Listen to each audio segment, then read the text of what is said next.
Estaban los campesinos que vivían en una confusión y una revuelta continua contra las clases altas y los anglo-irlandeses. Había todo tipo de sociedades secretas que tenían que protegerse por sí mismas. Había una verdadera tradición de violencia contra las autoridades.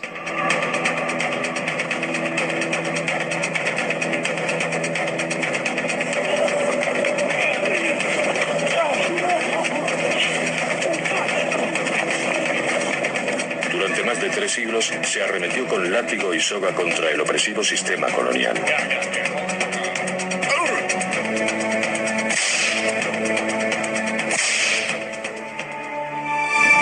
Pero en 1845, el arrendatario y la resistencia rural se enfrentaron contra un gran enemigo. Los productos de su tierra, su medio de vida, se acabaron como consecuencia de un diminuto virus agrícola.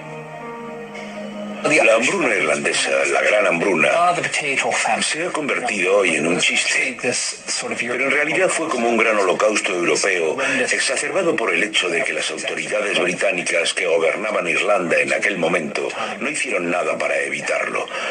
Como resultado murieron 1,5 millones de personas, muchas de ellas con la boca verde de comer la hierba que crecía a los lados de la carretera.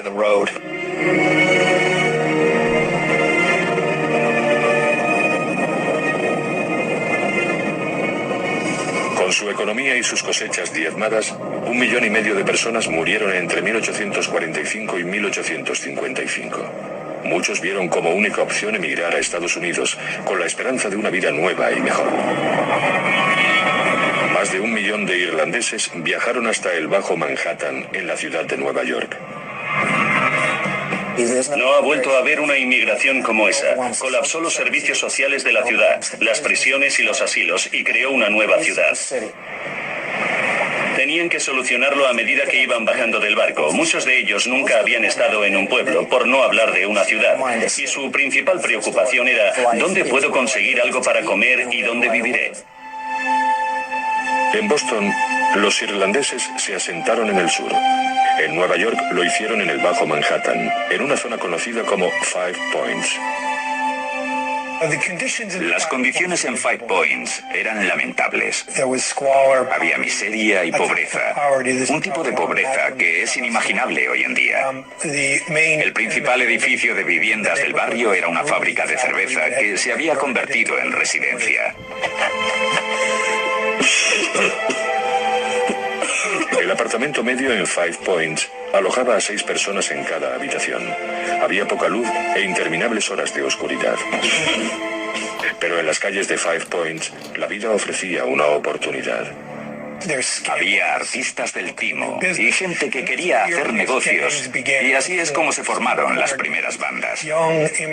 Las bandas callejeras, los jóvenes inmigrantes, chicos recién llegados, vivían con miedo y otros abusaban de ellos, por lo que comenzaron a formar bandas.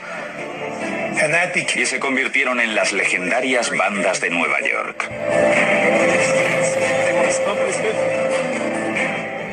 La América protestante estaba consternada. Entre las clases dirigentes comenzaron a proliferar sobrenombres para los inmigrantes irlandeses.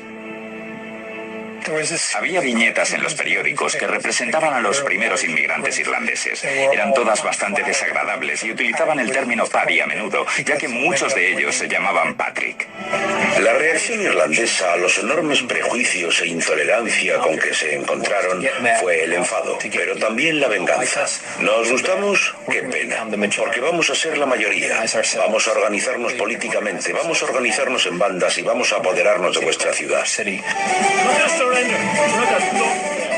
Los irlandeses se introdujeron en los pasillos del alabado Tammany Hall de Nueva York a mediados del siglo XIX para conseguir aceptación social y empleos. Tammany comenzó alrededor de 1770 como un club de negocios privado formado por hombres que buscaban la manera de formar una organización que tuviera influencia en el proceso político. Alrededor de 1850, el capitán Isaiah Reinders, un patrocinador germano-americano de Tammany, dirigía el Empire Club en el Bajo Manhattan. Este salón de juego y sede política era famoso en todo Nueva York.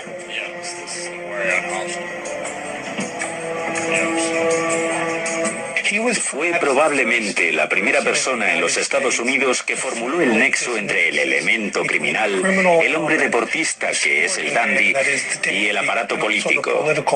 Y el tríptico de estos elementos, el gángster, el hombre deportista y el político, se convirtió en los cimientos de los bajos fondos estadounidenses. Tammany empleaba a las bandas de Nueva York principalmente para ganar las elecciones.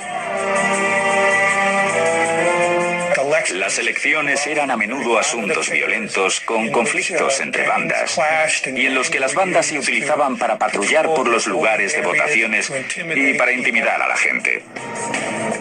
A cambio, Tammany cuidaba de las bandas. Si había algo que podía ofrecer Tammany a través de su patrocinio, eran empleos. Los restos para el ganador. Y quien ganaba unas elecciones estatales, elegía quién iba a ocupar todos los empleos públicos. Y Tammany era muy bueno creando más empleos municipales y decidiendo quién iba a recibirlos. Alrededor de 1850, la alianza entre las bandas de Nueva York y Tammany Hall se extendió a una zona irlandesa de Five Points y a otros barrios de inmigrantes. Un hombre llamado John Morrissey se estableció entre las bandas irlandesas. Llegó a Nueva York en 1850 y fue directamente al Empire Club. Entró por la puerta, se presentó a todos los que estaban allí y dijo que era el púgil más duro de la costa este y que estaba allí para probarlo. Y por supuesto le dieron una paliza descomunal. Al propio Reinders le impresionó tanto ese acto de pura bravuconería o estupidez que le alojó en el club hasta que se recuperase.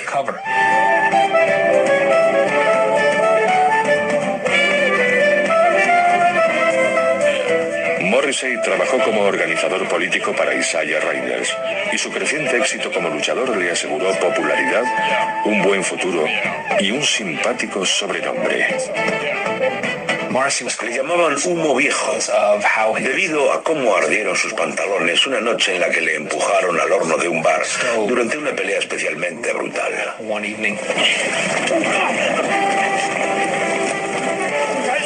Algunos testigos dijeron que se podía percibir el hedor de su piel quemada, pero Humo Viejo ni siquiera se quejó. El dinero que ganaba como boxeador lo invertía en la creación de sus propias operaciones de juego.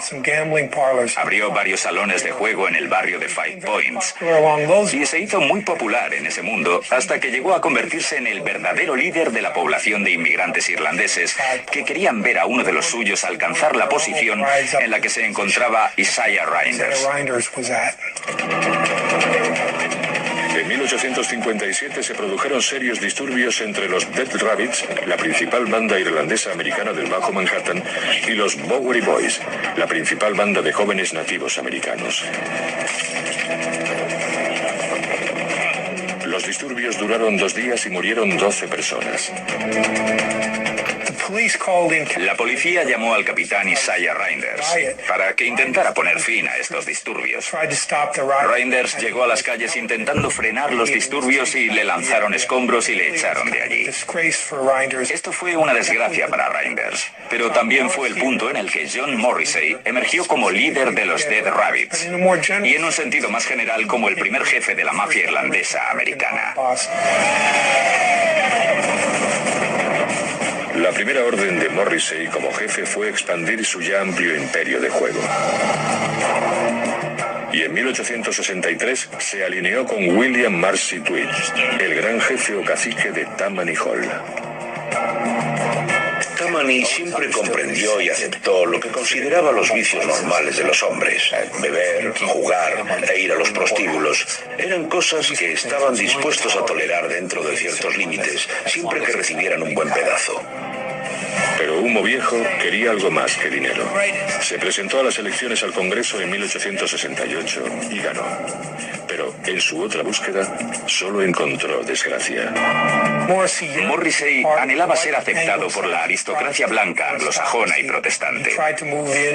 Se mudó a algunas de las zonas más lujosas de la ciudad, donde encontró una gran resistencia, lo que fue triste y sorprendente para él, ya que descubrió que, a pesar de que los aristócratas frecuentaban sus establecimientos de juego, para ellos él era solo un padi más. En 1877, John Morrissey murió de neumonía.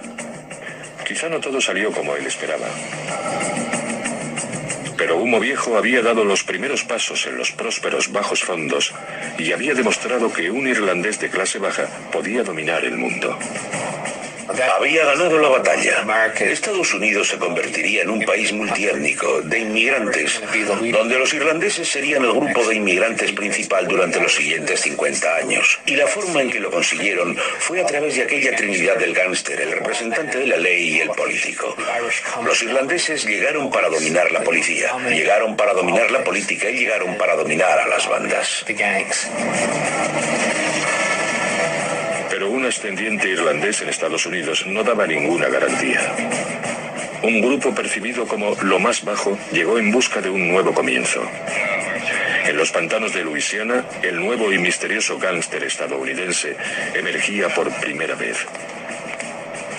La mafia italiana intentó introducir su mano negra en lo que el pequeño Paddy tenía en sus bolsillos.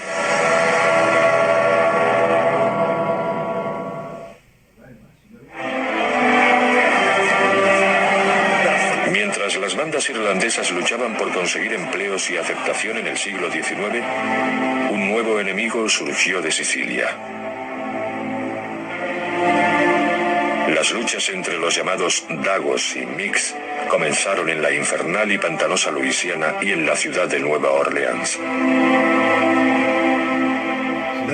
Los irlandeses no tenían ni idea de dónde estaba Nueva Orleans y descubrieron que estaba solo a un día de Albany, Boston o Nueva York. Las condiciones de vida eran terribles. Para ellos, aquel clima era como si hubieran aterrizado en un planeta lejano. Pero allí había trabajo. Había trabajo cavando sistemas de canales y diques, lo que se convirtió en los cimientos de la ciudad de Nueva Orleans. Alrededor de 20.000 irlandeses encontraron la muerte en esos canales debido al cólera. Pero muchos otros preservaron y comenzaron a encontrar trabajo en el departamento de policía y en el de bomberos. Entre todos ellos había un nuevo policía irlandés de Nueva Orleans llamado David C. Hennessy. David Hennessy era un policía que fue ascendiendo hasta llegar al rango de jefe en el departamento de Nueva Orleans. Era muy conocido en la ciudad. Su reputación creció ya que sacó adelante a una nueva banda de criminales de los Estados Unidos, conocida como la Mano Negra Siciliana. Fue el precursor de lo que hoy